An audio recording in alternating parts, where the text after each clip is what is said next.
Hello, and welcome to the SouthCoast Artist Index, where artists, performers, and writers, as well as curators, directors, and supporters, anyone with ties to the creative community, drops by to introduce themselves to you.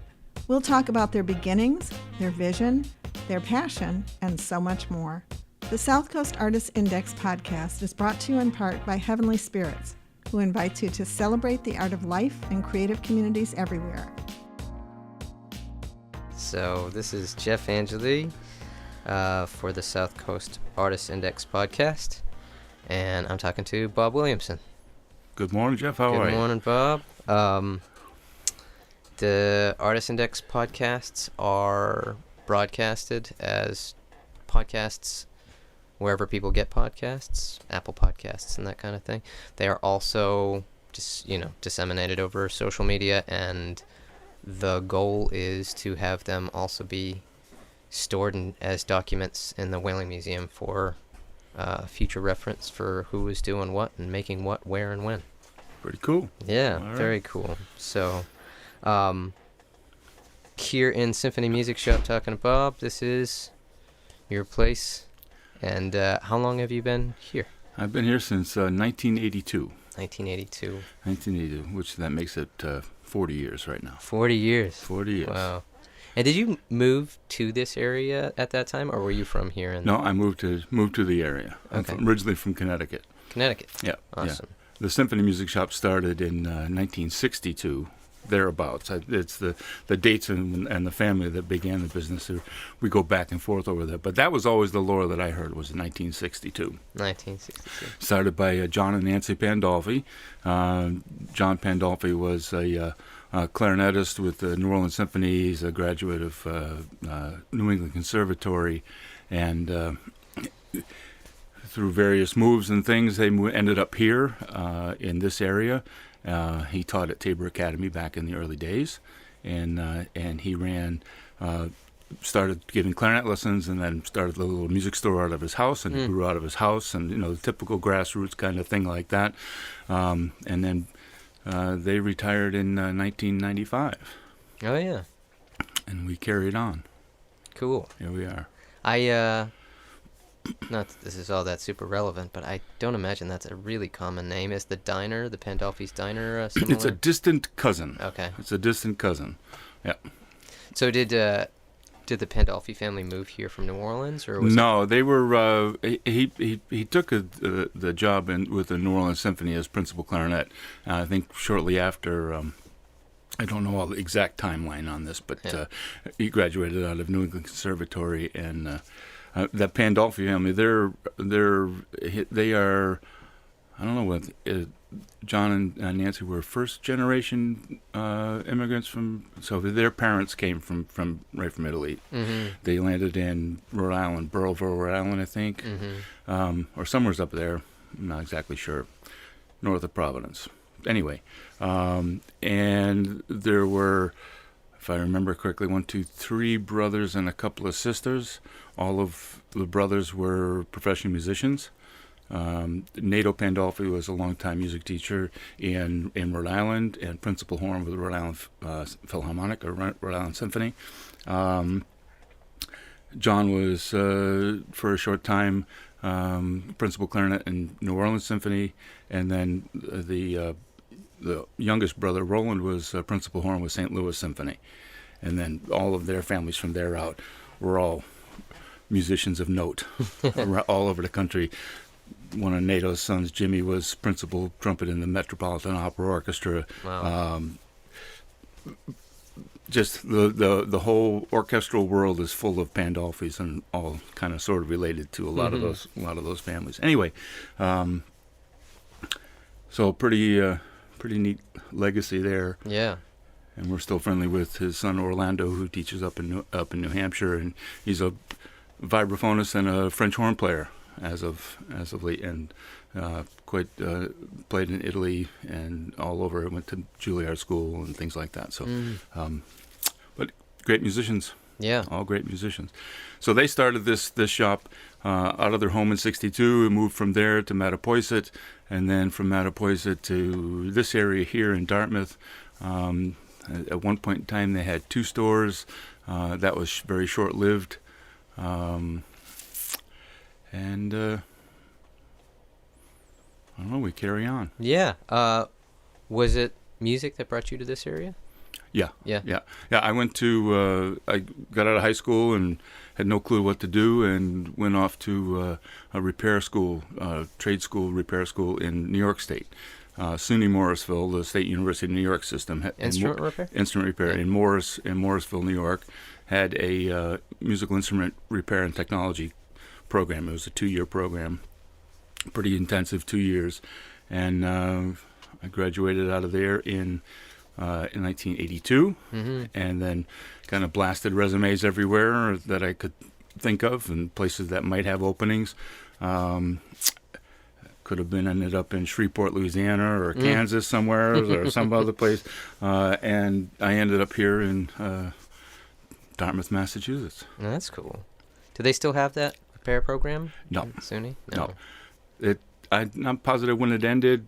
I graduated in '82. I think it went on for maybe another 5 or 6 years after that, and then the two professors that ran it, I think it just kind of stopped. I don't know the particulars on how or why it stopped, but it just stopped.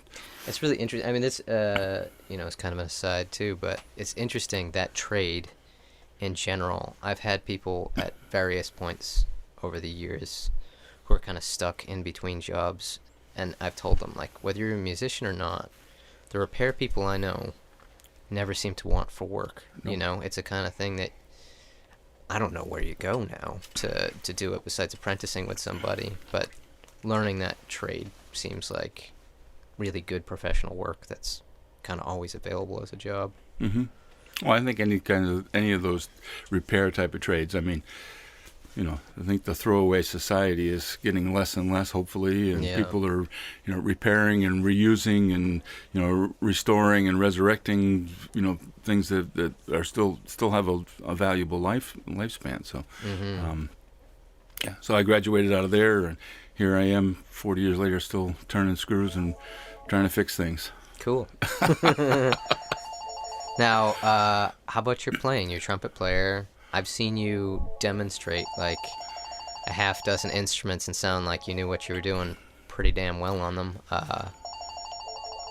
Were you playing in high school? Were you playing trumpet in high school? I was playing trumpet in high school, Yeah. I was a miserable student, miserable trumpet student. Wow. Back in those days, it was, you had the opportunity to learn how to play instruments like the kids do now. Yeah. Unfortunately, my trumpet lesson was at recess time. I'm not going to give up recess to go to a trumpet lesson, right? But obviously, I enjoyed music, and I enjoyed playing the instrument, and I stuck with it through high school, and just continued to play through college, and I took lessons with various people over the years, and then when I went to repair school, much like music educators have to do. Take lessons on all of the different instruments, because when they come out of music school with a degree in teaching, you should be able to play, or at least demonstrate, or at least be able to know enough pedagogy on all the primary band instruments to teach those instruments, right? Mm-hmm. So we had to do those classes in repair school. So we learned how, I went in as I knew how to play trumpet a bit, but we went in and I had to learn flute and clarinet and oboe and bassoon and all, so all of the woodwind instruments. Yeah. We had to be able to scratch out a little bit on fiddle, but I would never pull that out again. So we had to be proficient enough on those instruments so that once we repaired them, we'd be able to tell if they were working correctly or not. Yeah. And I just had a fun time hooting away on all these things. That's a good time for sure. And coming from the trumpet, I imagine that a lot of them were much more forgiving. Do you find the trumpet still ongoing challenging? It's a workout every day. Oh yeah. It's not, it's like, you take a day off and you notice, and you take 2 days off and everybody notices. Yeah. It's definitely a workout. But I mean, all instruments have you got to continue to practice and work at them. It's true, but I started with the trumpet myself, and I still find it just the most unbelievably challenging instrument of anything I've ever tried to play. Yeah, Who was it? Horowitz said he was in his 90s. He says, I still practice every day. He says, someday I might get it right. You know, Yeah, it's like, yeah. you can just continue. That's the beauty of music and playing an instrument is it's something you can do all your lifetime. Mm-hmm. You know, when I go into the schools and I demonstration all of those instruments for the kids, you know, and I'll play all these instruments. And I say, well, it doesn't really matter what you're playing. You're making music either A, for yourself, or B, to share your passion and your love of music with your friends and family and your community, or to join a band or start a band or whatever. And you're creating something special on the spot, you know, and that's something you can do all your life. Yeah. You know. Yeah, If you play baseball or football or sports or whatever, at some point in time your body gives up on those things. But you can play music for for all your life. Yeah, that passion turns into watching other people do it. Right. Yeah. Rather than being an active participant. Right. Yeah. Yeah. So many different ways to segue from there, but why don't we follow that thread where it goes? I mean, you're connected to so many different communities of people who make music, because this is probably the biggest general meeting place for everybody between lessons coming out of here, people coming in here for repairs or for sales, or just generally because there's a relationship here among music educators. This seems to be a place where everybody knows each other. So you see people who are doing music in schools. You and I have a relationship. I do traditional music stuff. You have the big band jazz thing that you're doing. How do you see like your mission, Symphony Music's mission, and your personal mission in kind of fostering those kind of communities? I think we're first and foremost, I think we're real strong proponents of active music making, regardless of whatever that music is. And it could be anything from trad jazz to traditional Appalachian music to orchestral music to jazz to, I mean, everything, folk, blues, whatever style of music you're making. I mean, and that goes to, you know, with the teaching that we have here. There's, you know, 30 odd teachers, and it's, you know, when it gets fully loaded, it's 500-600 students a week come through the shop for lessons, and it's all about, you know, supporting that active music making at whatever level that is. You know, I think music is at its best when it's just, you know, community-based type of thing. Yeah. You know, like, I would imagine it's like sports. You know, sports is great if you're just, you know, playing in the adult softball league. Yeah. You know, you can have just as much fun as you can in watching the, you know, professionals play, and the only difference is they get paid, and we're having more fun. So, you know, so that's kind of our main mantra, is just supporting active music making. Yeah. Yeah. I mean, I feel like through here I've seen, you know, like there's a big South American community of musicians that I've seen coming through here, and just like when I went to make a list of people that I wanted to interview, there were people that I wanted to interview, but the amount of work that would go into finding them would be really difficult. You know, like, but I imagine you see those people. You know, well, like, we do, and I mean, they come through the door. We help them best we can, and you know, and they're off, you know, doing their music wherever they are, and you know, I don't go chasing them down and find out, because that would be very interesting. Yeah, you know, hook up with Guatemalan folks that they come up, and a lot of them come into the store, and you know, they're trying saxophones and trumpets, and they're playing in their churches. Yeah. So that would be the place to go. Would be to go hit them, because that's their community. From what I gather, is that they're playing in ensembles in their churches. But yeah, there's a lot of different things going on. Yeah. Yeah, no, for sure. It's like, and Cape Verdean music too. I feel like there's a lot of Cape Verdean music being made, and it's like, if you were somebody who was involved in it, I bet it's everywhere, and you don't understand how somebody couldn't find it. Right. And if you're not involved in it, Right. you don't know where it is. Exactly. You know. Exactly. It's kind of like the things you do with the trad music and the Or big band and the jazz. dance things, and, or running a big band, and Yeah. you know your little community. Everybody's got their own little communities, and you know the few thousand people that follow me around because the big band is like. Okay, well then everybody's kind of got something similar to that, and everybody finds their own interests and their own, their own likes and wants and things. So, people that come here in my big band might not necessarily go hear one of your trad music Sunday afternoon, open jam sessions or Right. the fiddle roundup or whatever, those types of things that you're doing. So everybody's got their likes and their wants, and Yeah. That's what makes the world go round, right? Yeah.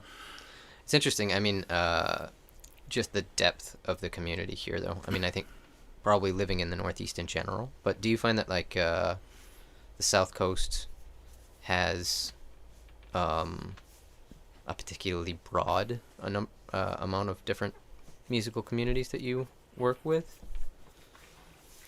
Yeah, I think so. I mean, there's, just with the different, with the different groups of folks that are in this area, the folks that are, they're playing, Creole Cape Verdean music, Mm-hmm. or the South American folks that come into this community, and some of them are, wherever they're working is the fish houses or whatever laborers they are or whatever they're doing, they find an avenue to make some music, and there's a lot of variety, Yeah. variety in the area. Yeah. So, big band jazz. Yeah, Did you grow up listening to jazz? sure. Yeah? Oh yeah. All right, Yeah. cool. We had the hi-fi in the house, Yeah. spinning the records. My folks were, they were dancers. They loved to go dancing, and they were, every Saturday night they'd be at the Elks Club dancing away to whatever that the music at the time was, probably, Frank Sinatra, big band jazz, that type of thing. Yeah. And there was always records in the house, so I grew up kind of listening to all of that, and then you get into high school and suddenly as a trumpet player, now you're finding all these trumpet players, these great trumpet players, Bill Chase and Maynard Ferguson, and you name it. There's these great trumpet players that you're listening to, and if that's what your ears enjoy, that's what you're listening to. So yeah, I've always kind of done that. That's cool. High school, we had a pretty decent jazz band, and we would go to the festivals and things like that. Every year we'd go up to the Berkeley Jazz Festival, which is now not happening anymore, sadly. UNH University of New Hampshire had a jazz festival. I'm not positive if that's still going on or not. But yeah, we traveled around a little bit with the jazz band, and we had some good times there and played some great music, and just kind of carried on from there. Yeah. Yeah. So were there other musicians in your family when you were a kid, or? No.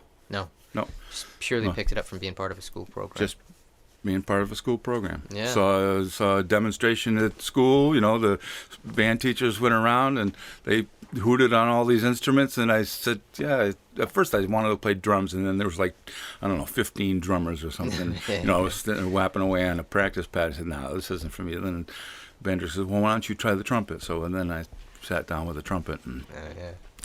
I took various lessons over the years. Like I said, I wasn't a great trumpet student, so I just anyway. Yeah. That's a story for another time. But yeah, it just came out of that. And the same thing that occurs around here, in a lot of the school systems, is they'll start beginners, 4th or 5th grade or 6th grade, whenever they're starting them. And they get a little demonstration, and they see all the instruments. They get a chance to hear them and see what they sound like and all that type of stuff. Well, you saw what I did, but there's lots of folks that do that. Yeah. And the kids get an introduction to what it's all about, and they hook up with their band teacher at their school, and off they go. So yeah. So where did the SouthCoast Jazz Orchestra begin? Is that? I feel like under that name, I've seen it just kind of relatively recently, like 5-10 years. Yeah, it's I think we started about 12 or 13 years ago. Okay. And it was just kind of a thing that I put together with my good friend and co-worker here, Neil Sylvia, and Neil is a excellent drummer and percussionist. He's been here with me probably over maybe 30 years or so. Mm-hmm. We got it started. From my love of big band jazz. I would play some gigs here and there with different jazz ensembles that are in the area. There's a couple of guys down on the Cape that had big bands. A couple of guys up in the Worcester area and Providence and around that had big bands, and they were always kind of hit or miss. There was nothing ever really steady on them. Yeah. A couple of them had steady gigs once a month or a couple times a month, but it's tough to keep 17 guys together. Yeah, and that's a whole line of questions. Well, it's kind of like herding cats, It's, you can't hardly get 5 guys together to play poker, so. Yeah. Or, so that's putting it all. The logistics of it is daunting. Yeah. But we started it because there's a lot of people in the area. A lot of my friends, band directors and music educators in the area. Doctors and lawyers and plumbers and all different types of folks that were really excellent musicians. Mm-hmm. Then I knew I could make a call or a couple of calls, and we could get I could fill my saxophone section, 5 saxes and 4 trombones and 4 trumpets, and hire a rhythm section. So the first couple of dates that we did, they were sort of self-funded. I call it my yacht. People throw money on a vessel in the water, and I have a big band, so very similar hobbies. Yeah. Very similar hobbies. But over the years, I love the genre, and I love the that particular style of music because it covers and we cover a lot of things from early big band things, Ellington and Stan Kenton, and and even a little farther back. Mm-hmm. It was some big band music up to modern day jazz orchestra compositions and arrangements and things. Mm-hmm. I've had a few people write some things for the band. I had a few people do some arrangements for the band. Both of my sons have done a couple of charts for my big band. They're both musicians. Do you arrange too? I don't. No. I arrange 17 people to come together and play yeah, that's a big and play on a Monday night. Yeah. And then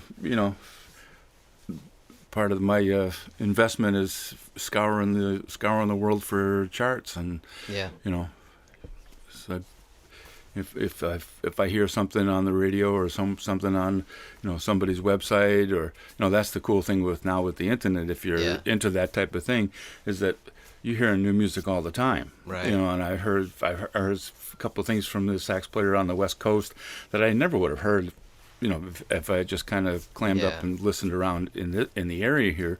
And there was some really fabulous arrangements. So I get on the computer and you send him an email, say, "Hey, are any of your charts available?" He says, "Yeah, I'll sell my charts." So off you go. So whatever the exorbitant rate is, or no, it's not exorbitant. Yeah. Whatever their fee is on the charts, $70, $80, $200, something like that for a chart. Yeah. It's like putting gas in a boat, right? Yeah. There you go. Yeah. That's super cool. So the book there's probably 400 charts in the book at this point. Yeah. And you guys get together every Monday to play? No. We at one point in time we had a couple of pretty steady regular Monday nights. Monday night seems to be the favorite big band night because all around the world I think there's Monday night big bands somewhere. We're talking gigs. Are we talking gigs or rehearsals? We're talking performances. Yeah, performances. Yeah, rehearsals are sporadic. Yeah. Like you say, it's tough to get 17 guys together and to call 17 guys together, and they're all musicians that are all gig workers. Mm-hmm. Most of them, they need a paycheck. They're not going to come out. They would probably, and we've had I'll string a few rehearsals together for particular events or something that we're doing. Mm-hmm. But for the most part, it's a reading band. I'll bring stuff and we'll sight read it on the gig. Yeah. And that keeps everybody on their toes. Mm-hmm. So it's fun in that regard. I'll hear I'll hear a piece of music or hear somebody's chart or arrangement, and I'll go order it up and throw it in the books, and then people show up on a Monday night and say, "Oh, we got to read." Yeah. Well, and you've got pros. You said you're working with music teachers and people with gigging, current gigging schedules and stuff like that. Yeah. So that goes back to why it's on a Monday night, because Yeah. theaters are dark on a Monday night. So Yeah. guys that would do theater work, they're usually not working on a Monday night. Most general business gigs and things like that, they're not happening on Mondays. So Mondays is the easiest to get 17 people together to go and play somewhere. Have you ever heard Extraordinary Rendition? Yeah. Yeah. Yeah. It's very cool. It's Very neat. cool. It's that idea of getting people together. Well, actually, we'll come back to that Well, jazz I thing. think they don't have a problem getting together because it's just the sheer number of how many people they're playing. Extraordinary Rendition. Yeah. My impression was anybody who wants to can show up and they'll just hand you a piece of paper and you read and play. Right. Yeah. They don't care. Right. There's absolutely no question of like, Can you play? can you play Yeah. this? Yeah. Yeah.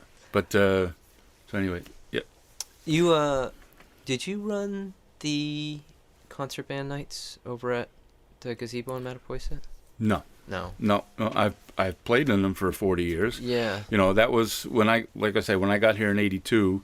My wife and I got here. My wife is a clarinet player, and she is now recently retired, but she's the instrumental music teacher in Rochester, Massachusetts, and she was there, I think, late '80s, and she just retired recently. So. So when we got here in '82, I got here in June, and John Pandolfi, the owner of the shop and the founder of this place, he conducted many town bands throughout the South Coast. At one point in time, I think he probably was out in the summers every night of the week. He conducted Mattapoisett, Marion. I think there was a band in Wareham or Bourne. I think there was one in Sandwich, one in Falmouth, and 5 nights a week he was out conducting these community bands. And the community bands were made up of everybody. Anybody, forming musicians, you played clarinet in high school or, junior high school, and now you're a plumber or something and you still want to play, grab your horn out, fix it up, and come on and play. So, we just kind of quickly got recruited into doing those. Oh, you're here for the summer. Oh, you play trumpet, you play clarinet. Oh, we play on Wednesday nights in Mattapoisett, and we play on Friday nights in Marion. So you're coming to play. And so, Yeah. So we've been there. I've been sitting there playing trumpet in the Mattapoisett community band for 40 some odd years. Cool. I might get the charts ready right at one point in time. I don't know. We'll keep playing though. But it's just a great thing because that's community building, right? Because you put on a concert like that, and if it's a beautiful night, the crowd's out there enjoying, and you see generations over the time, kids who grew up in town, now they're back with their kids or their grandkids, and, we're playing the same charts, same music. Yeah. But it's just something about, sharing live music with your community. Mm-hmm. Something you know all about. Yeah, that's definitely a lot of what I do. So the big band. Back to the big band. Yeah. How do you go about approaching a place who's interested in a big band? For interest in. So there's the conundrum. When we first started, I think we just did the very first place we played. We played at the Fairhaven High School, and I can't remember what it was for. I think a local friend and musician, Matt Richard, who was teaching piano here at the time, I believe, he kind of hooked us up with some sort of something or other. It was a non-paying gig. It was just, hey, let's put this group together. It was right first when I first had the idea to, when Neil and I had an idea to put the big band together. Because there was, so many of our friends and musicians in the area, we thought, hey, this would be a great thing. Let's see if we can do this.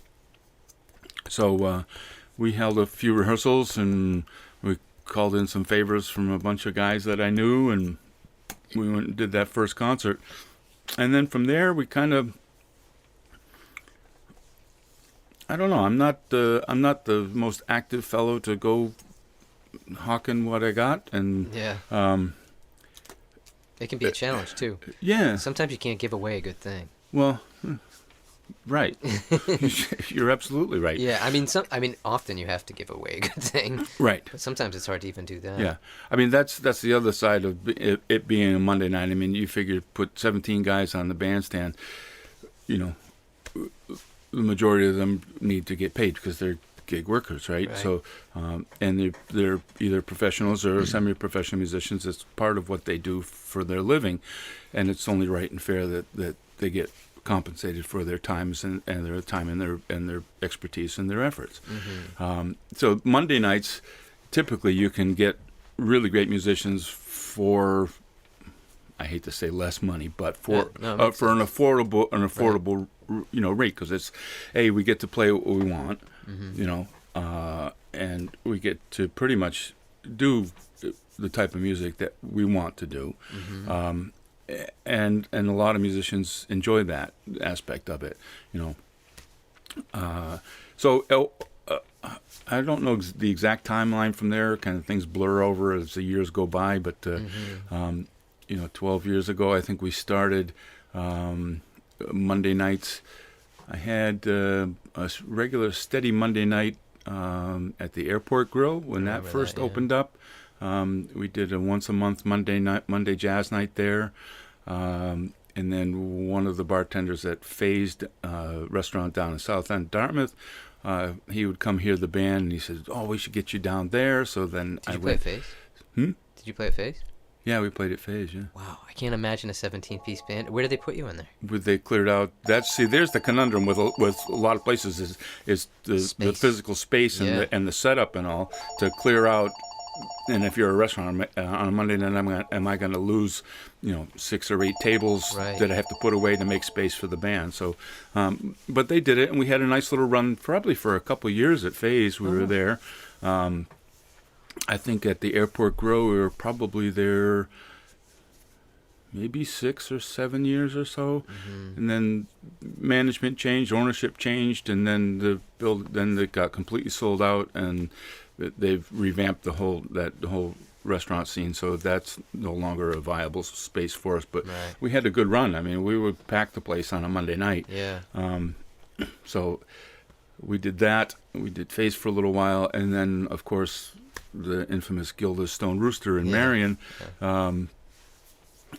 We used to bring, Gilda's was always kind of a hotbed for jazz. When Gilda and her husband Paul had the place, they were avid jazz fans, and that the Stone Rooster, they had everybody in there. This was probably pre Highway I-95 going through from wherever it went to the Cape. So the only way to get to the Cape was to go Route 6. And people come in from New York City to Boston. They're on Route 6, so then they drive by the Rooster. So I mean, it was kind of a stop. And I mean, she had everybody, a who's who list of world-class jazz musicians going through there. And when my sons were growing up and learning their instruments and taking lessons, and they were interested in jazz, probably because I was. We'd bring them there to hear some of the local guys that were playing at Gilda's, and then they got into high school, and we chatted with Gilda and said, "Hey, can I bring my boys over and have them do a night here?" And they'd go in there with their friends, totally underage, but we were there with them, and it was a great place to play. It was, it's this funky little, hometown bar. We had to push the pool table out of the way to make space for the band to set up. And Gilda just loved music and loved jazz, and I think at one point in time I asked her if maybe we could put the big band in there and push the pool table out of the way and set up 17 pieces in there, and she just went berserk. And we were there until she retired and sold the place. And we held a pretty steady Monday night right there. And the nice part about being Monday night and being steady on that is that you can catch people coming through the area, top flight jazz musicians coming through the area, or friends of ours, or friends of friends in the band. Hey, so and so's coming through. Hey, can you play on the band on Monday night? No, sure. yeah. Guys that trumpet player friends of mine from L.A. come into town, or former students that grew up in the band that went away to college and then went off on their professional careers, come back and sit in with the band. Mm-hmm. Probably the most famous one that I know of was a young fellow that grew up in Marion, played saxophone, studied saxophone with one of my good friends, Bill Thompson, Christian Barnesvik, and Christian went off to music school and then went down to Miami and then auditioned, and he is the lead saxophone for the Marine Band Airmen of Note in Washington, D.C. That is the premier top flight jazz orchestra in the military, and anywhere. It's just outstanding. Yeah. And he is the lead alto player, and then when he's back into town visiting his family, hey, Christian, can you come play in my band? So what a thrill that is for all of us, right? Because we got this lead alto player who's just off the charts, right? So, yeah. But a lot of fellows like that have come and sit in with the band. Sometimes they'll come in and they'll bring a chart that they arranged, or they something like that. So the book just kind of builds, and so we've done that for a number of years. The Your Theater group started the New Bedford Jazz Festival, and we've done that every year that they held it live. We've done it for the last, I think they did 10 or 11. One of them they did virtual in the COVID times, but we've done all of the live ones, and I think we're a good draw for that. So. And they have a venue now, right? Yeah. That was outdoors for 9 of the years that they did, right. And then they just decided to go indoors. So that worked out pretty well. That was this year, and he did one in the. Was that in their new, that new church building? Oh no. We did that one in the Kinsale. So not Kinsale. Okay. What is it? The mill down the south end there. Oh, Kilburn. Kilburn. Yeah. How'd you like playing there? It's okay. It's a nice view. It's a beautiful view. I went in there. I looked at it for a space. I ended up going with a completely different option. That's the best place. That's the best part of it is the view. Yeah, it's a beautiful view. Yep. They seem like they're very active over there. Yes. Don't really know much besides that I see things going on there. Yep. Yeah. I've got a lot of friends that have artists that have spaces there. Yeah. Matt's got his shop in there, and a couple of the guys. Is he in there? Yeah. Oh, I didn't know that. Yeah. I know he had talked about Hatch with me once or twice, but yeah, I just looked into going into Kilburn, but I ended up just kind of arranging things differently. I think that. Well, I think your thing, the smaller, the better. Yeah, to some degree. And not just because there's only so many folks show up, but that type of music is best intimate. Yeah.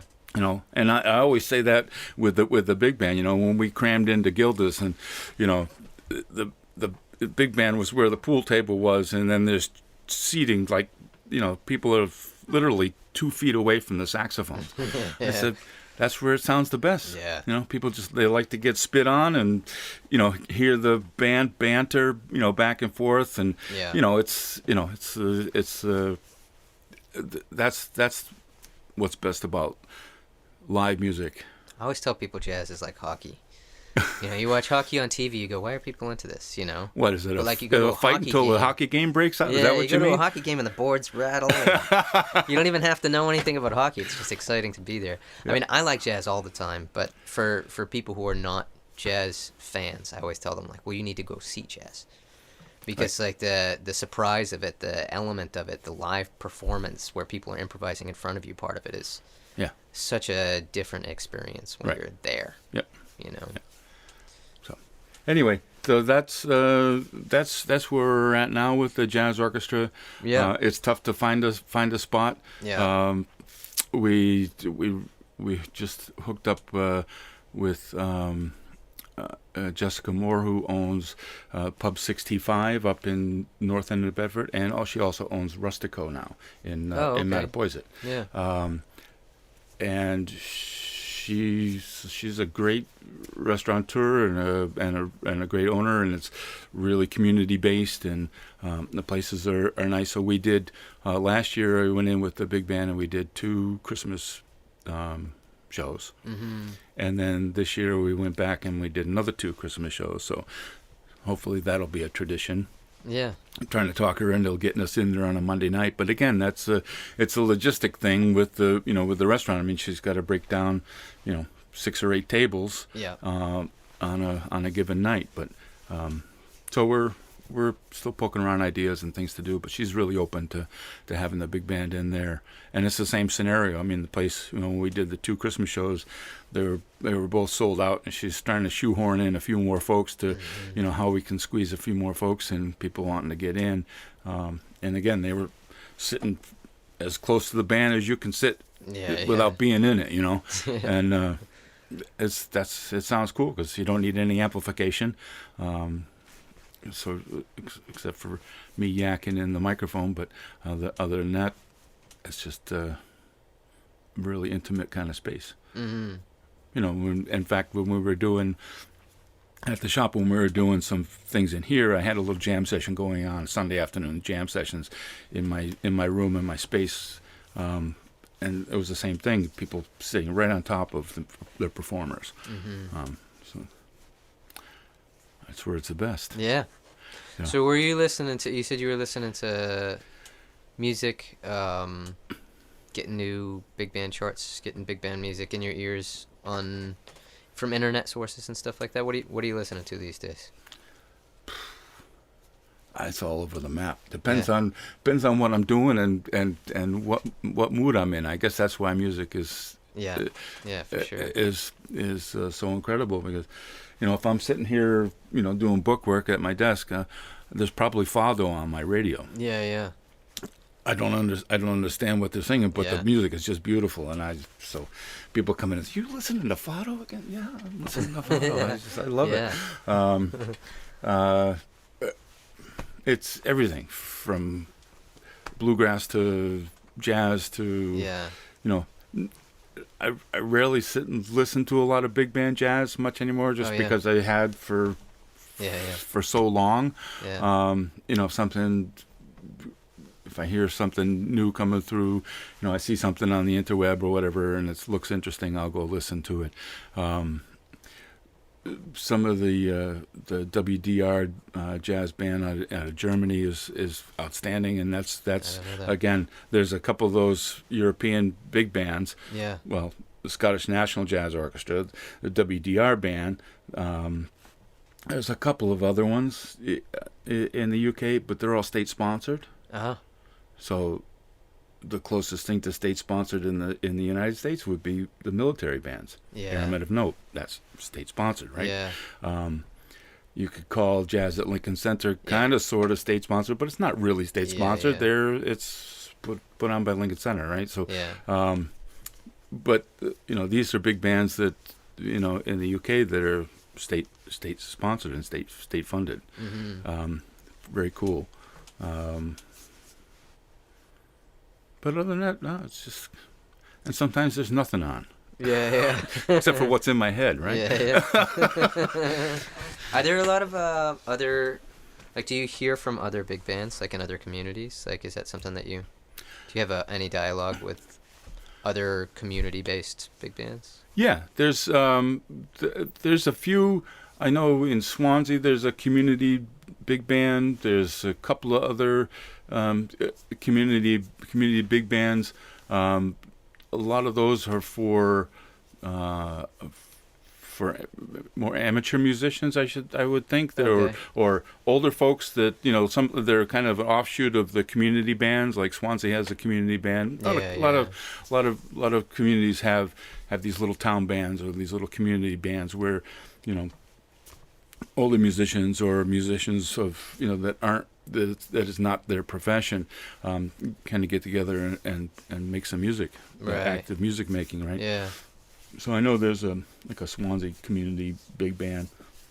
couple of friends of mine, Mike and Joe Casano, have a big band they run up in there in the Easton Bridgewater area. Okay. Mike and Joe's big band. I've played with them a couple of times. That's cool. I called them to come and, a couple of their guys to come and play with me. Yeah. So that's kind of fun. There's the Worcester Jazz Orchestra. And then through that I met a trumpet player and former Berkeley Professor Jerry Seco, who did a bunch of arrangements. He runs a big band of his own. In Worcester? He's up in, what is he, Franklin, something like that, I think? Milford. So all Medford, these Milford? different jazz bands, all these different big band jazz bands, are there any like festivals where big band jazz bands all kind of, I mean, that's a lot of people to get together. I understand there's like a logistical problem there, but Yeah, well, is there anything like that? Yeah, it's a huge logistical problem. Yeah. A lot of guys get shared in different groups, because I know that some of the guys that play, like, will play in my jazz orchestra. They're also doing Bridgewater or the whatever. Mike and Joe's or the Worcester Jazz Orchestra. Yeah. For a long time, John Allmark, fabulous trumpet player in Providence, he ran a big band on a Monday night. Yeah. For a long time at Bovey's Tavern, which was kind of Rhode Island's Village Vanguard, if you would. Every Monday night there was a big band in there, going way back. And then when Bovey's closed down, they moved over to the Met, and then COVID hit, and that kind of did a lot of people in, I think. But John Allmark still has his book, and at some point he may resurrect his jazz orchestra, but that's top flight. That's all professionals. Yeah. And then down on the Cape, there's a few big bands. I know Tyler Newcomb is a fabulous trumpet player down there, and he runs a little big band, I think connected with the Cape Cod Conservatory. Roger Gamache has his own big band, and they play usually Thursday nights at Liam McGuire's in Falmouth. Is that still open? Yeah. Oh yeah. Oh, wow. Yeah. That's a good Irish room if you want to get in there. No, I mean I know the place. I've worked there. Yeah. But Liam passed. Like, Yeah. But they still 5-10 years ago. Roger still puts his band in there. Yeah. I think maybe once a month on a Monday or on a Thursday. I mean, so I've played in there, but here and there. Yeah. Yeah. Yeah, that's cool though. Yeah, that's very cool. You ever work with vocalists in the big band? Only rarely. Mm-hmm. Only rarely. There was a gentleman for a long time who was a photographer, and his name was Ray Drucke. His name is still Ray Drucke, and his partner was Diane Carey. In fact, I've got one of her CDs out here, and Diane had bought a couple of charts to play with the big band, and we were playing at the Airport Grill. It was kind of the airport was kind of for us, it was a sort of an upscale type of room. That was their vibe at the time when the airport first opened up, and so she came in and sang a couple of tunes with us there. But and then my buddy Jerry Seco, trumpet player, he sings and plays flute and does everything else, and so he used to sing a couple of charts. Just he'd bring down his own vocal arrangements that he did with the band, and a lot of them are just these killing charts. So they were fun to play, and he happened to sing, and so he would sing a little bit. So somebody out of the band, but on a regular basis, no. It's tough enough to get 17 people together, and then it's just the logistics. It's just not, you can't show up as a vocalist and say, hey, let's do this tune. Right. We need 17 people. You need an arrangement. Right. Yeah. And totally. yeah. So that's how I go. Yeah. Not too often with a vocalist. Yeah. I think we did one of the New Bedford Jazz Festivals we did, and had a vocalist. I think maybe Diane sang one on there, and I don't know. We had to, but as a regular thing, no. Yeah. Do any small group stuff? No. Not anymore, or just not in general? Just not my thing. I'm not a proficient improviser and a lot of my guys that are in the band have those things, and so people call and say, hey, you gotta, can you come and do a function for us, or a small group thing, or looking for a small group jazz, or or if I'm looking to put my big band in a place, and I can't afford 17 guys, nor do I have the space for 17 guys. Do you have anything smaller? Well, I don't, but other people do. Right. Yeah. One of my good friends, the trombonist, Dr. Mike Rocha, he started a small brass band, the SouthCoast Brass Band. That's his own thing, and he's got several different versions of that. He's got a brass trio that goes out, and he's got a massive book of a library of music covering everything from classical music to, Dixieland jazz to trad jazz to everything. So he's got several different groups that are out there, and much smaller groups, from a trio to a brass quartet to his full-blown brass band, which is a traditional style New Orleans type of brass band. Tuba, bass line, and trumpet, trombone, saxophones in a rhythm section. Yeah. So he's got that, and but no, I'm just with that, I just do the big band and then my own freelance work around. That's about it. Yeah. Yep. Oh, that sounds great. Yeah. Well, awesome. Anything coming up on the horizon? At this exact moment, I don't have anything. Well, there's always something going on here, right? Well, there's always stuff going on here. Yeah. We're cogitating resurrecting some sort of performance series in my space over there. When COVID hit, we had some fun. We took the space and kind of opened it up, and we videotaped and recorded. In fact, you guys did one. We did. It was crazy. And it was hard to get together and rehearse. Everybody was afraid to be in the same place at the same time. Exactly. So when we got together, it was like I was standing on stage with people who had never played with each other, like people who didn't even know each other. You know? Yeah. But it was fun. It was such a nice thing to be able to play. Yeah. So we did those and put them up on our YouTube channel, and there's still a whole bunch up there. But we had a pretty eclectic mix of all kinds of things, from singer-songwriter guitar players to a full Portuguese-style marching band in there. Yeah. Brass, Portuguese-style concert band. Yeah. In there, and we had fun. It was a good thing to do. It was, something to keep people actively playing, and in a kind of a controlled and as safe as we could make an environment. Yeah. So we're looking to do that, hopefully, or something along those lines. We probably won't do as full-blown, videoing and YouTubing and that type of thing. It was pretty intensive, and we had no clues what we were doing. So things came out. Some come out pretty good, and some some were okay. But there's some archives for some folks. The conductor of the Portuguese band was Tony da Costa, who was teaching saxophone and clarinet and flute here for a while. He's an arranger and a composer, and all the music that was the group that he put together.